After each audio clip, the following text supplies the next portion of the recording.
If you've ever been through heartbreaks, you agree with me that breakups are very, very difficult to deal with. And so today we would be talking about 4 worst mistakes people make just immediately after breakups.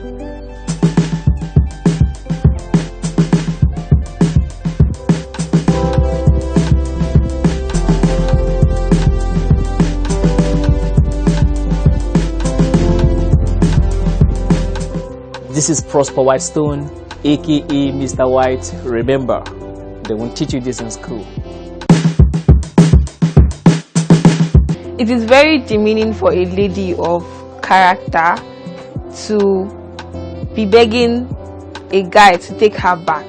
Your first natural reaction to a breakup is you want to beg your ex to take you back. Now, this is the very first mistake you would do just immediately after a breakup, because at that time you're still hurt. And then you're thinking, was it my fault? Was it not my fault? But why would you want to beg your ex to take you back? If you are begging him to take you back, will you also beg him in the relationship? Stop this pity party. Before anybody breaks up with you, he had already made that decision in his mind a long time ago. And so he is already emotionally detached from you. There's a difference between apologizing and begging. It is different where this guy has said it's over, he doesn't want to have anything to do with you anymore. You're now begging. You're now like, oh, please take me back. Like you don't have a life of your own. Like you're depending on this person to live. People may say, yeah, you need to, men are scarce, so as a lady, anyone you see, grab. But listen, the fact that your own seems to be late does not stop it from being the latest. Don't go back. Don't go back into that relationship. Don't beg him. Resist that temptation to go back to your ex to beg him. Some girls go as far as, meeting the friend of the guy to help them beg, to help them talk to this person, go as far as involving a third party to help you intercede.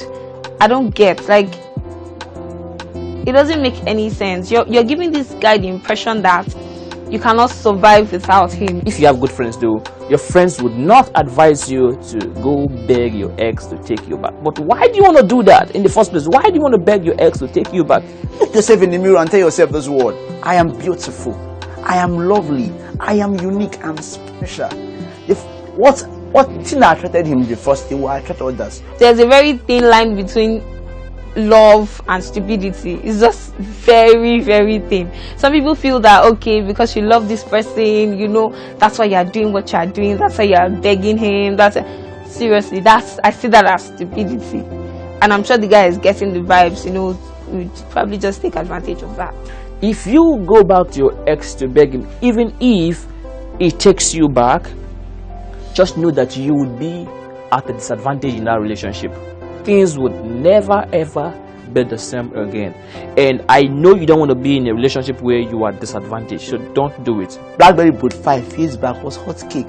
Now it doesn't have any value. So your ex is the BlackBerry Boat 5.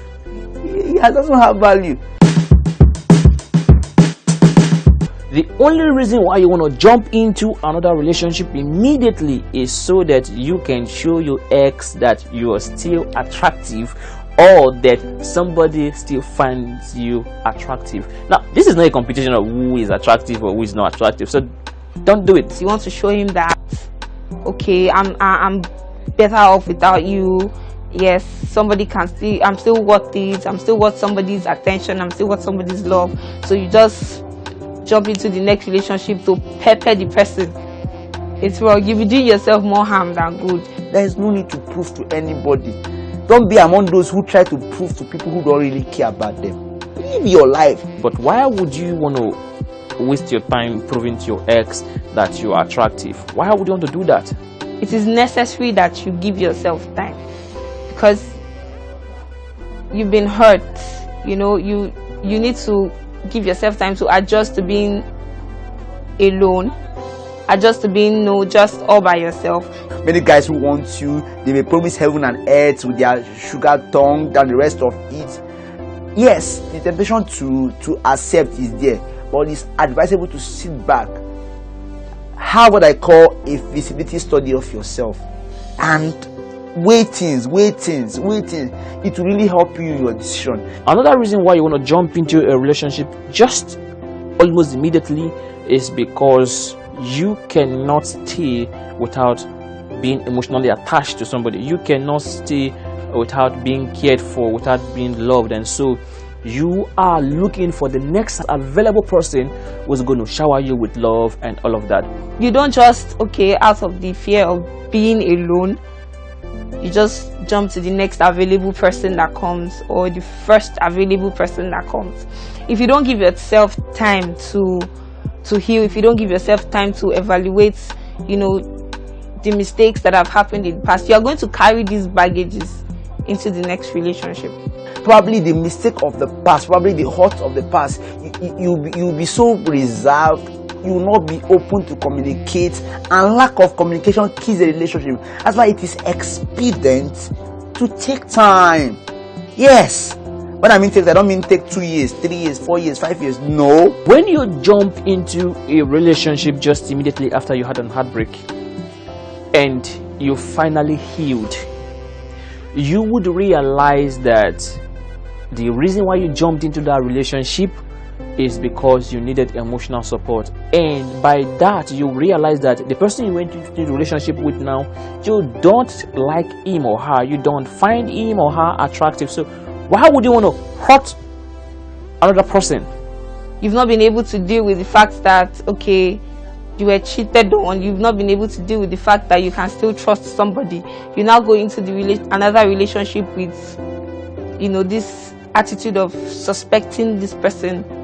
Before you think of going to a relationship, the wounds will be healed, the hurt of the past will be healed. You learn to forgive yourself, you learn to forgive your partner.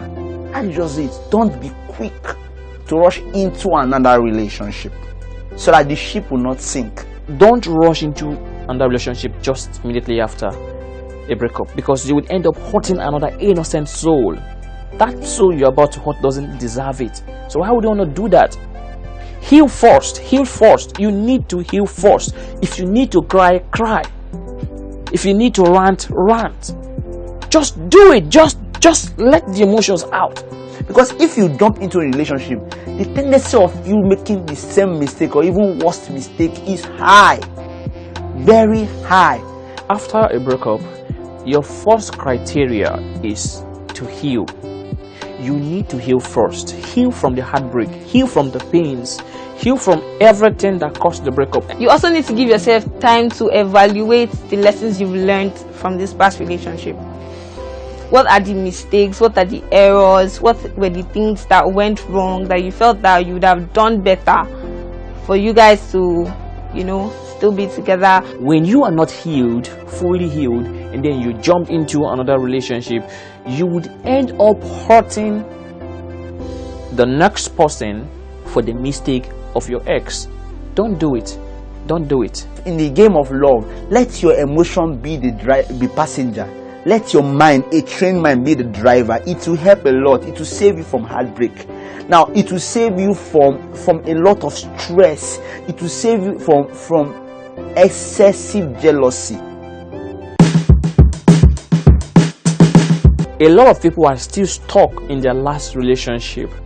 They are thinking that one way or the other that their ex is going to come back to them, and so they still keep their chats, keep their messages. But why would you want to keep things that remind you of your ex?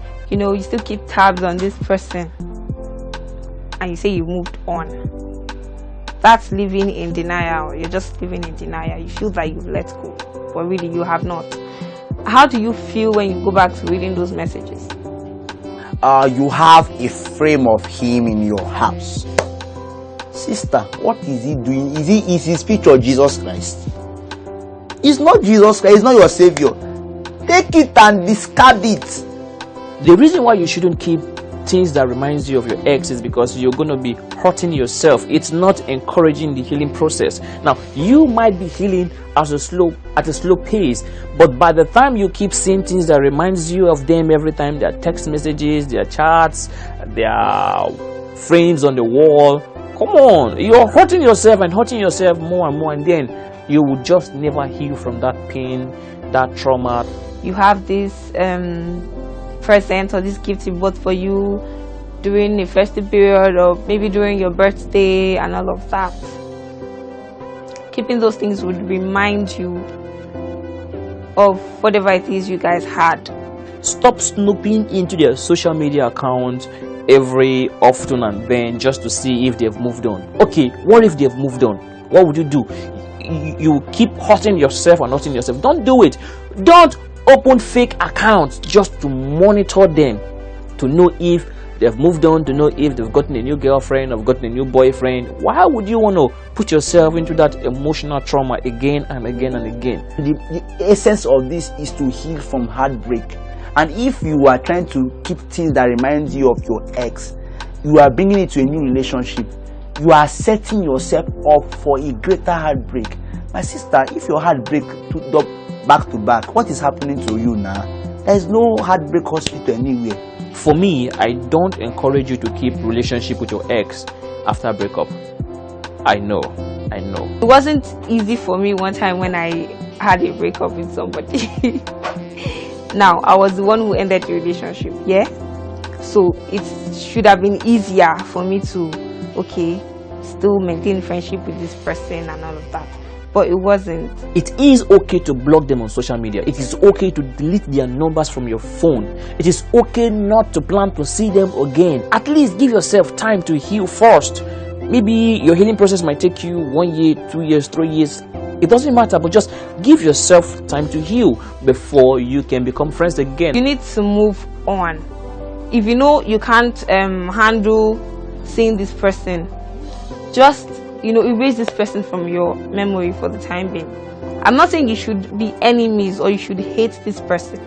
No, you can still be friends, yeah, but that is only when you've been able to break whatever emotional threshold that you have. You've been able to get over the hurt. You've been able to get over, if I see this person, I still won't feel anything. A lot of people would say that you can still be friends with your ex immediately after a breakup, but then I don't see any reason why you should still keep communication with your ex when you are not yet healed, because all of the points we've talked about would come back when you've not yet healed. You need to heal first. Resist the temptation of going back to your old chat.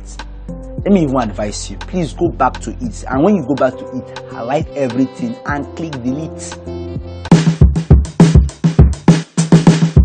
So there's this saying, according to Stephen Covey, that we judge people based on their behaviors and we judge ourselves based on our intentions. You want to heal of heartbreak? Quit the blame game. You want to have a blissful future relationship? Quit the blame game. Yes, quit it. It is natural for you at that moment to be clouded by emotions because you are pained, and so you would want to shift every blame to your ex, forgetting that you on your part, you might also be a contributory factor to what caused the heartbreak. And then at that moment, you're not seeing anything right. You're not seeing anything.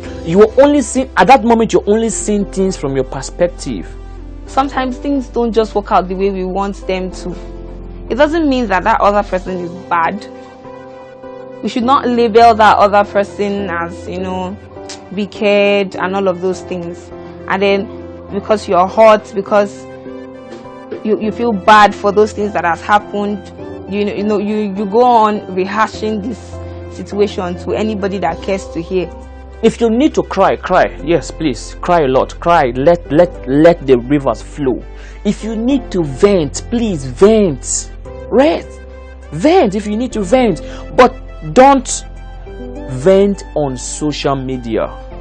Don't take the matter on social media. Don't call him out on social media. Don't do that. If you take responsibility of your actions, it will create a platform and atmosphere for healing to take place quick.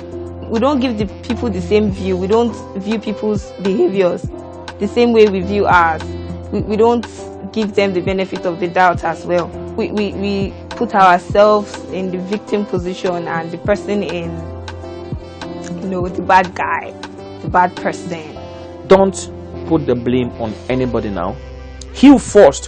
When you're fully healed, you're back to your normal senses, and then you can reason like a rational human being and know where the fault is coming from. Because if you're not yet healed and then you are already initiating the blame game, putting the blame on your ex or his friends, you might never ever learn the lesson from the heartbreak. Some people go as far as, making them swallow the bitter pills that they made you swallow. Yes, they did this thing to you, so you to be like, you must pay them back. You build up so much resentment inside of you that you want to revenge. Some girls go as far as, okay, I'm going to deal with this guy, so the next relationship the guy is going into, you prepare yourself to sabotage the relationship to deal with them. I like this equals on. You can put the blame on me. If you learn to adapt that mentality, it will help you heal quickly. And the essence of heartbreak is for you to heal quickly. It's not for you to be break down.